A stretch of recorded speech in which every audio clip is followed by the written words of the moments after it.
Welcome to the handstand push-up tutorial. In this video, we're going to cover everything that you need to know to learn your first handstand push-up. It's important to note that you should at this point already have a very consistent handstand hold, being able to kick up at any time and hold a freestanding handstand with good form. Consistent 10 to 15 second holds are ideal and will get you ready for the handstand push-up tutorial. However, if you still are struggling with your handstand, then head over to our handstand tutorial where we cover everything that you need to know to learn and master the handstand.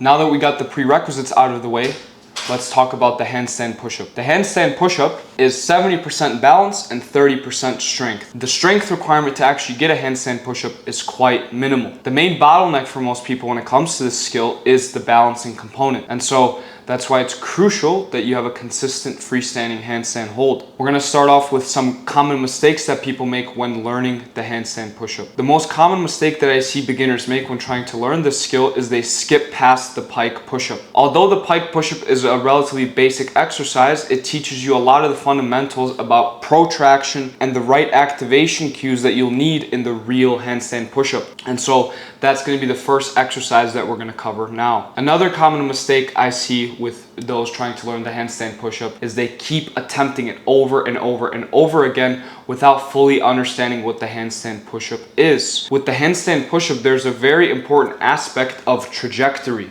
You are not simply pressing in a vertical motion. You are leaning forward with your head and then going down. So in reality, your pushing arc looks something like this versus just like this. So to initiate the handstand push-up, you first have to lean forward with your head and then go down, and then you're gonna press back and move back with your head. And this is what the pike push-up is gonna teach us. So the pike push-up is the most fundamental and key exercise that you guys need to master in order to do real handstand push-ups that are clean form with proper protraction. You don't wanna do the weightlifter handstand push-ups where you're in a fully retracted position using only your upper chest. Okay, we're looking for that protracted and depressed shoulder position, keeping all of the weight in our shoulder joint, not our upper chest. And so let's start off with the pike push-up. So when it comes to the pike push-up, many people do this exercise wrong, and that's why you see it get slandered on social media. Okay, this exercise is quite difficult to perform correctly because if you do perform it correctly, it becomes relatively the same difficulty as a real handstand push-up. Okay, so let's talk about the first and biggest mistake that I see. It looks something like this. You should not be tucking your chin when you begin to press out. And why is this? Well, think about if you were in a real handstand push-up. Would you tuck your chin when you start pressing back up? No, because you will lose that focal connection with the ground and you will lose balance. Think about in a handstand, you're looking at the ground. If you try to tilt your chin down, you're going to be looking backwards, and it's really hard for you to be able to balance with that focal point. And so same concept here is we want to keep looking at the same spot on the ground. We never want to tuck our chin excessively. So this would be the proper head positioning in a pike push-up. Notice how my head stayed facing the ground. It did not tuck like this. The second big mistake I see people make is they retract in a pike push-up, and it looks something like this. Although you might be able to learn the handstand push-up doing it this way, it will have literally zero carryover to any other pushing skill in calisthenics. We want to develop strength in a protracted and depressed scapula position. So by protraction, I mean shoulders forward. This is it. It's not rounding the spine. It's just moving your shoulders forward, okay? And then depression, pulling our shoulder blades down. So when we're doing our pike push-ups and our handstand push-ups, we want to be in a protracted and depressed position, okay? Forward and down. And so now, if we do our pike push-ups with a protracted and depressed position, it should look something like this. Versus like this. Notice how you'll see that I'm pushing like this versus like this, okay? So we want to be in this sort of position rather than this. And what will happen is when you start getting tired, you'll notice that as you start pushing, you lose that protraction and you enter more of a retracted position. And your elbows start to flare. And why does this actually happen on a biomechanical level? Well, our anterior deltoids are much weaker than our upper chest. And so when we start getting tired, our anterior deltoids cannot take the load, and so it transfers to our upper chest, because now our thoracic spine is rounding more and we're pushing our chest out more. And so this becomes more of an upper chest movement. If we're talking long-term calisthenics development, you want to strengthen your protraction, because it's going to help you in skills like planche push-ups, Maltese, etc. And so once you can comfortably do pike push-ups, you should attempt to do pike lift-offs. And this is basically going to be a pike push-up, except you're going to try to lift your legs off of the ground. And it's going to look something like this.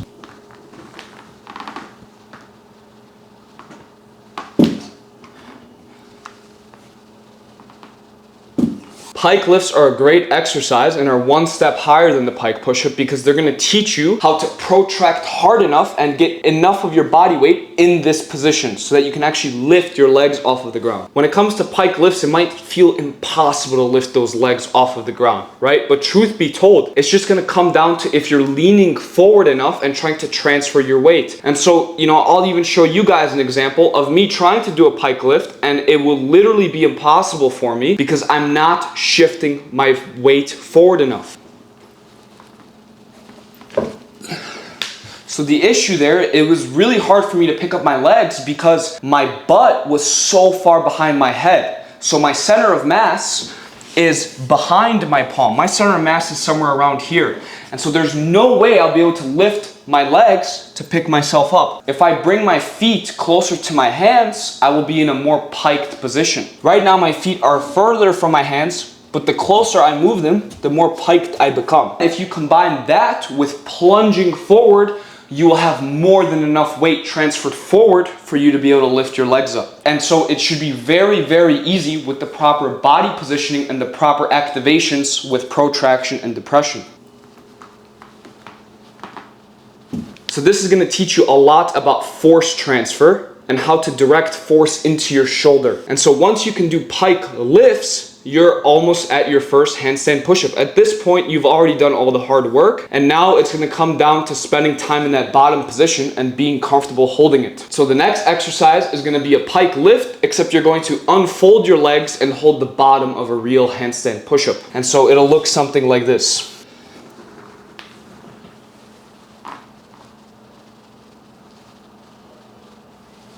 And so just simply doing static holds in that bottom position will get you to be more stable at the bottom, so that when you begin pushing, you can have a clean, smooth trajectory as you push out of the bottom. So what I recommend at this point is combining these bottom holds with negatives so that you're working the handstand push-up from two ends. You can do negatives to build the actual movement pattern, and then you can do these bottom holds to actually strengthen your foundation to press from. And so combining negatives with the bottom hold will allow you to get your first handstand push-up. And so let's talk about the final exercise that I just mentioned, which is going to be handstand push-up negatives. And this is where trajectory is going to play a big role. So I want to emphasize, we need to maintain that protracted and depressed shoulder position as we go down in the handstand push-up. So your handstand push-up negatives should look something like this.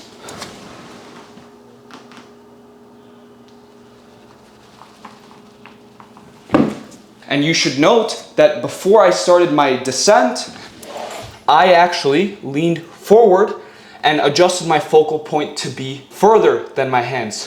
Think of making a tripod with your head and your arms. You know that you're doing pike push-ups and handstand push-ups correctly when your forearm angle at the bottom is completely vertical, right? It doesn't look like this. This is slanted. It's perfectly vertical. And so I'm going to show you guys again what I mean by that. So watch as I go down in my handstand push-up negative. You will see a triangle form between my head and my arms. And it's also important to note, before you begin your descent, put the weight in your fingers. This way you'll have more control of the movement and you won't underbalance. Quite oftenly, you'll see people, they go for a handstand push-up negative and they just shift backwards and they think they're too weak, but this is just a balance component, right? So if your handstand push-ups look like this right now,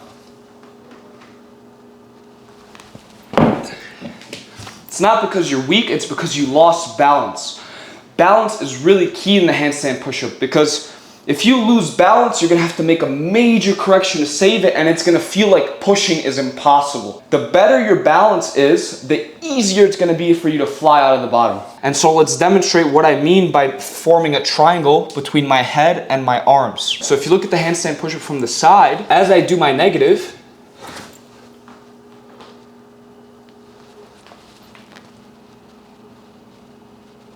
so as you guys see there, my form is perfectly vertical and stacked over my wrists. Whenever you're doing your pike push-ups and your handstand push-ups, make sure to record them from the side so you can see that vertical forearm. Oftentimes, if you're doing your pike push-ups and your forearm is slanted backwards like this, it means you're not leaning forward enough. You need to initiate the movement by plunging forward with your head. And so this is why the pike push-up is so important, because it teaches us just that. As we do our descent, we plunge forward, and when we want to come back up, we do literally the reverse. We pull our head back and press. So we're going to plunge with our head forward, go down, just like that. So you're probably wondering, what about chest to wall handstand push-ups and back to wall assisted handstand push-ups?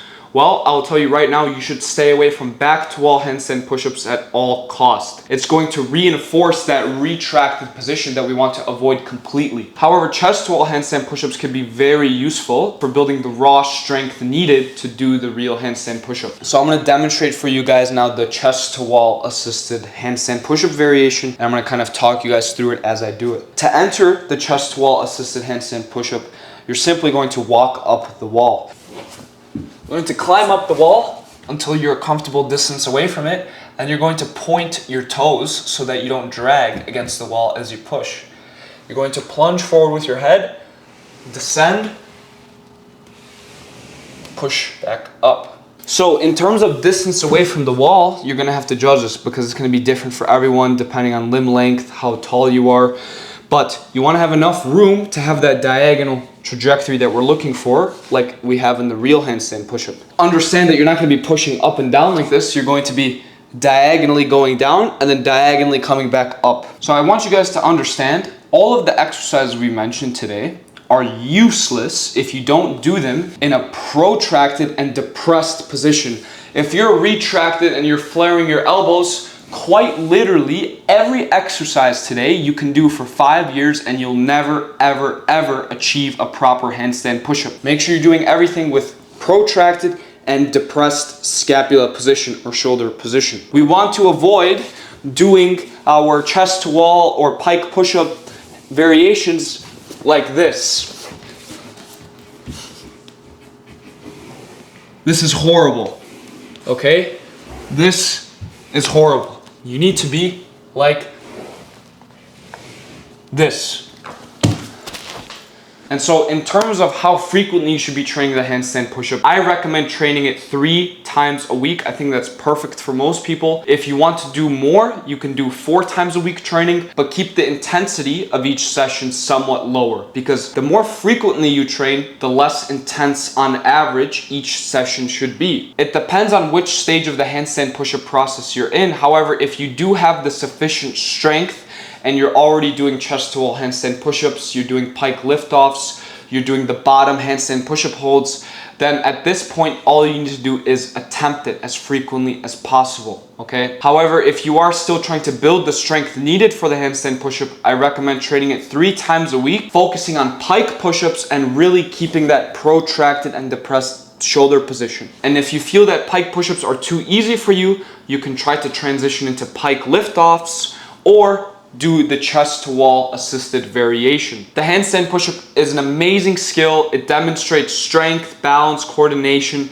and anyone can achieve it. You can achieve it much faster than you think, especially if you have a background in weightlifting. You most likely already have the sufficient overhead pressing strength needed to perform this skill. You probably just lack the coordination and balance. And so, thank you guys for watching this handstand push-up tutorial. If you guys want to see more tutorial videos like this, drop some recommendations of some future skills that you'd like to see me cover. And Also, check out my other tutorials and informational videos where I talk about fundamental concepts in calisthenics, how to unlock the handstand, how to unlock the one-arm handstand. I have all of those videos up, so go check them out. Hit the follow, subscribe for more informational content, and I'll see you guys in the next one.